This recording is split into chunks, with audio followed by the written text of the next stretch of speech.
Bom dia, galerinha do CEPI Cecília Meirelles. Aqui é o professor Danilo de Química e hoje nós iremos revisar a função orgânica hidrocarbonetos e como dar nomes a esses compostos. Atualmente, a nomenclatura dos compostos orgânicos ela é baseada aí nas regras da IUPAC, que é a União Internacional de Química Pura e Aplicada. Esse órgão é responsável por elaborar uma nomenclatura oficial de todos os compostos orgânicos conhecidos. E nós vamos ver que os hidrocarbonetos são os compostos orgânicos mais simples por serem aí constituídos por apenas carbono e hidrogênio. Bom, em química é importante nós visualizarmos o nome dos compostos, para a gente entender aí qual é a sua composição. Se olharmos a palavra hidrocarboneto, vamos ver que ela é formada por duas palavras diferentes. Hidro vem de hidrogênio e carbonetos vem de carbono. Então, o que são hidrocarbonetos? São compostos orgânicos que contêm apenas carbono e hidrogênio em sua composição. Onde os hidrocarbonetos são encontrados? Principalmente a partir aí dos derivados do petróleo. Como foram formados os hidrocarbonetos na Terra? Os hidrocarbonetos são aí constituintes do petróleo, porque o petróleo nós temos uma mistura com vários hidrocarbonetos e eles foram formados aí pelo soterramento de restos de vegetais e animais no decorrer aí de milhares de anos. Os hidrocarbonetos mais simples são gases, que contêm menor quantidade de carbono em sua composição, e os hidrocarbonetos mais complexos são encontrados no carvão vegetal, que também foi formado aí por restos de vegetais queimados que foram soterrados. Quantos tipos de hidrocarbonetos nós podemos encontrar aí na natureza? Nós podemos ter várias classes diferentes de hidrocarbonetos, baseado aí no tipo de ligação que esse hidrocarboneto faz e no tipo de cadeia. Então, as classes mais comuns são os alcanos. Alcanos são hidrocarbonetos saturados que fazem apenas ligações simples. Lembrando que al quer dizer cadeia aberta, cadeia alifática. Ligações simples. E o O, que é um hidrocarboneto. Então, vocês têm que ter em mente isso. Alceno são hidrocarbonetos insaturados que têm aí a presença da ligação dupla. Os alcinos são hidrocarbonetos de cadeia aberta, insaturada, que a insaturação é a presença aí de dupla ou tripla na cadeia carbônica, e terminada em O porque contém apenas carbono e hidrogênio na composição, ou seja, pertence à função hidrocarboneto. Os hidrocarbonetos cíclicos são aqueles de cadeias fechadas. Na hora de for dar o nome a esses compostos, você vai ter que colocar aí como prefixo a palavra ciclo para indicar que aquele composto é de cadeia fechada, é um hidrocarboneto cíclico. E os hidrocarbonetos aromáticos são aqueles que contêm...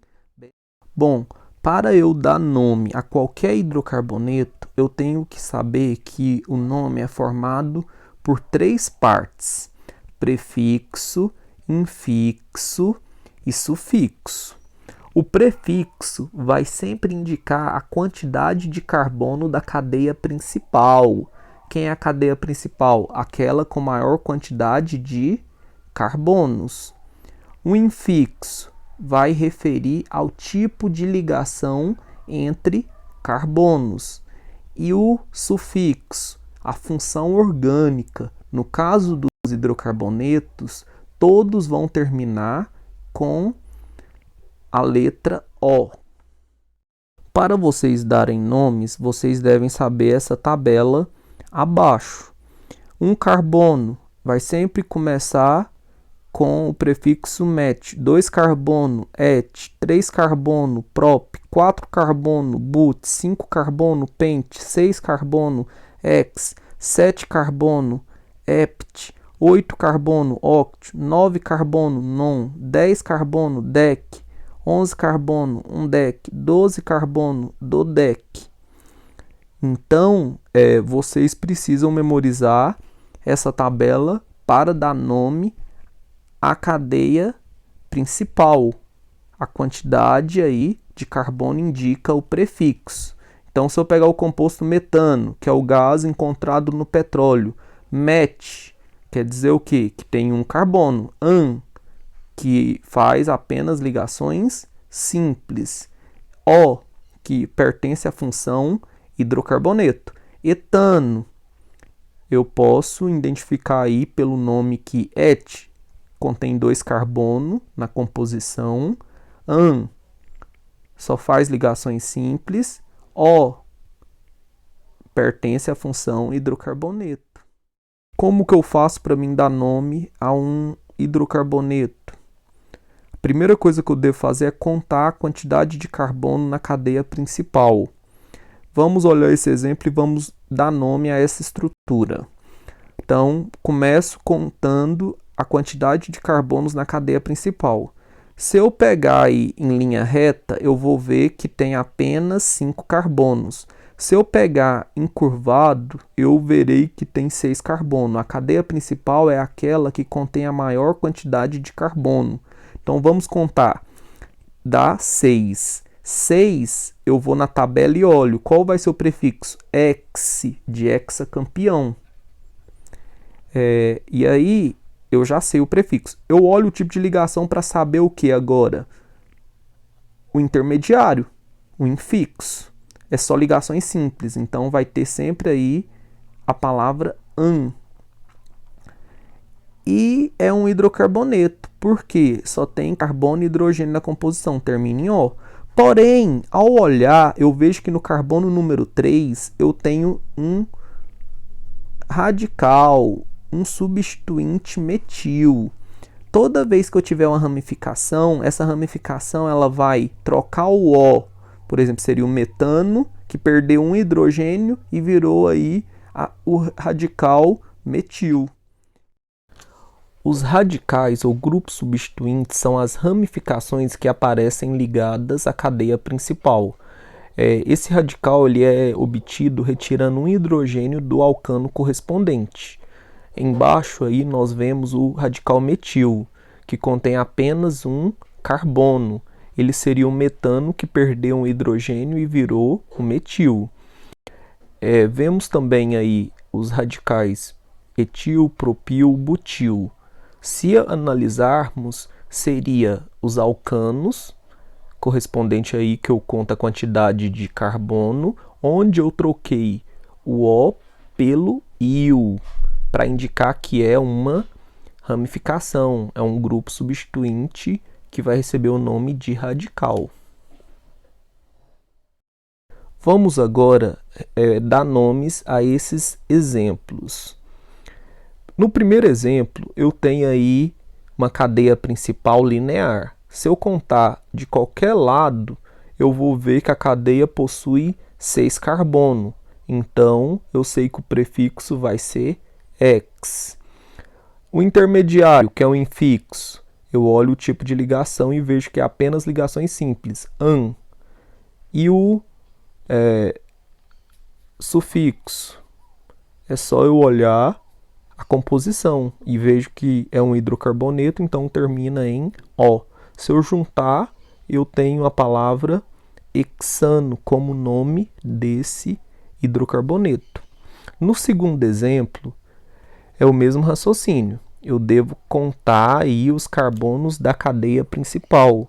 Se eu contar os carbonos da cadeia principal, eu vou ver que tanto na forma linear quanto encurvada, se eu considerar o carbono de baixo, eu vou ter 5 carbonos na cadeia principal. 5, se eu olhar na tabela, é pente. Tipo de ligação: ligações simples, ligações saturadas, então é AN.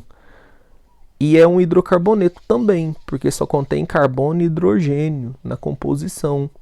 Então termina em O. Porém, eu vejo que tem um metil, tem um grupo substituinte aí no carbono número 2. E vocês podem me perguntar, mas se eu fazer a contagem linear ou na forma encurvada, vai alterar? Não, porque você vê que o metil, que é a ramificação, encontra-se no carbono número 2, então não vai afetar. Então, primeiro, para mim dar o nome, eu escrevo o nome do substituinte. 2-metil, depois eu escrevo o nome aí do hidrocarboneto, 2-metilpentano. Agora, no último exemplo, eu tenho aí uma cadeia ramificada, e para mim dar nome, o que eu devo fazer? Identificar a cadeia principal, que é a sequência aí com maior quantidade de carbono. Então eu posso começar de um lado ou do outro. Então, número 1 aí vai ser mais próximo da ramificação, é obrigatório. Então eu vou ter que começar da esquerda. Então eu vou contar 1, 2, 3, 4. 4 é but. Tipo de ligação entre esses carbonos da cadeia principal, ligações simples, vai ser AN. Aí é um hidrocarboneto, então termina em O. Então eu já sei que tem aí o butano. Mas eu sei que tem duas ramificações, dois grupos substituintes, e eles são metis. Por que eles são o grupo metil? Porque eles têm apenas um carbono. Então, no carbono número 2, eu tenho 2,2. Quando eu tiver dois números, eu devo obrigatoriamente separar por vírgula. E número de letra, eu devo separar por hífen. Então, vai ficar 2,2 dimetil, o di que indica 2, butano. Os alcenos são compostos que contêm insaturações. Nesse caso, as insaturações vão ser as ligações duplas. Para mim dar nome a um alceno, eu só vou trocar o an no infixo, no meio da palavra, pelo em. E eu devo indicar em qual carbono se encontra essa insaturação. Se é o carbono número 2, 3, 4. No carbono número 1, se ele tiver entre o carbono 1 e 2, a dupla, eu não preciso indicar. Aí embaixo nós vemos uma estrutura que, para mim nomeá-la, seria bem fácil. É só olhar quantos carbonos tem. 2, et. Tem uma dupla, en, eten. É um hidrocarboneto? Sim, porque só tem carbono e hidrogênio. Termina em O. Então seria o eteno. Por que não coloca o número 1 aí? Para indicar que a dupla está entre o carbono 1 e 2, porque quando tiver entre o carbono 1, não é obrigatório. Já os alcinos são hidrocarbonetos insaturados com ligação tripla. O infixo in significa ligação tripla. Então, para mim dar nomes aos alcinos, eu uso a mesma regra dos alcanos, porém, no meio da palavra, o infixo será in. Vamos ver esse exemplo aí de baixo. Eu tenho 2 carbono. 2 carbono, et. Tem uma ligação tripla, in. Toda vez que aparecer, você vai pôr in. E é um hidrocarboneto, porque só tem carbono e hidrogênio, então termina em O. Então, o nome desse composto seria etino. Na hora de nomear uma cadeia insaturada, o número 1 deve vir mais próximo possível da insaturação. Isso vale tanto para os alcenos quanto para os alcinos. Você deve pôr o número o mais perto possível da insaturação, ou seja, da ligação dupla ou tripla. Os hidrocarbonetos cíclicos são aqueles de cadeias fechadas. Para mim dar nomes a esses hidrocarbonetos, eu devo colocar a palavra ciclo antes do nome do hidrocarboneto. Então, se fosse um pentano, eu devo colocar aí a palavra ciclo pentano. Se fosse um propano, ciclo propano, para indicar que é uma cadeia cíclica, ou seja, fechada. Aqui vocês devem ter atenção porque os compostos aromáticos, que são aqueles que contêm benzeno na composição, não seguem as regras de nomenclatura citadas anteriormente. A IUPAC ela vai criar uma regra específica para os compostos aromáticos, tanto que o composto que representa a classe, o benzeno, recebe o nome diferente, sem ter aí as regras de nomenclatura obedecidas. Por que é importante estudar os hidrocarbonetos? Primeiramente, porque a partir dos hidrocarbonetos nós podemos fazer uma série de produtos utilizados no nosso cotidiano. Nós podemos fazer plásticos, pneus, canos, vasilhas, todos aí derivados do petróleo. Os hidrocarbonetos, então, eles vão ser fonte de combustíveis fósseis, como a gasolina, a querosene, o óleo diesel. Eles vão estar relacionados aí com o aquecimento global, porque a queima desses hidrocarbonetos liberam bastante CO2 para a atmosfera, que é o vilãozinho aí do efeito estufa, junto com metano, que é o gás aí obtido a partir da perfuração do petróleo.